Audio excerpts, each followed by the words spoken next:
দুইটা নামাজ আছে, এটা আমরা পড়ি না, বা অনেকে পড়ি অনেকে অবহেলা করি, কিন্তু এটা বড় ফজিলত আছে। বলবো বেলাল রাদিয়াল্লাহু আনহু, নাম শুনেছেন?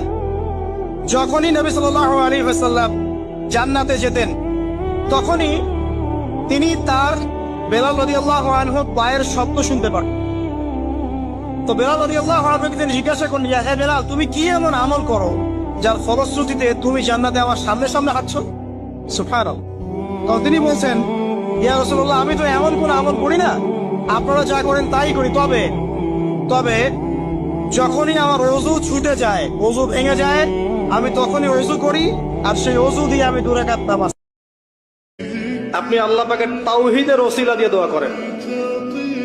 দোয়া করতে করতে আল্লাহকে বলেন, আল্লাহ, তোমার তাওহীদের কালিমা লা ইলাহা ইল্লাল্লাহ এর ওসিলা করে তোমার কাছে আমি চাচ্ছি, আপনি পাবেন ইনশাআল্লাহ। যদি আপনার রিজিক হালাল হয়, যদি আপনার আকীদায় শিরক না থাকে, যদি আপনার আমলে বেদাত না থাকে, ইনশাআল্লাহ পাবেন।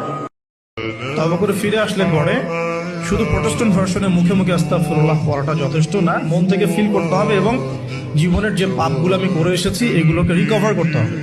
যদি আপনি জেনা করে থাকেন, ছেড়ে দিয়ে ফিরে আসতে হবে, সারা জীবন আমল করে প্রমাণ করতে হবে যে আপনি আল্লাহ পাকের অনুগত বান্দা।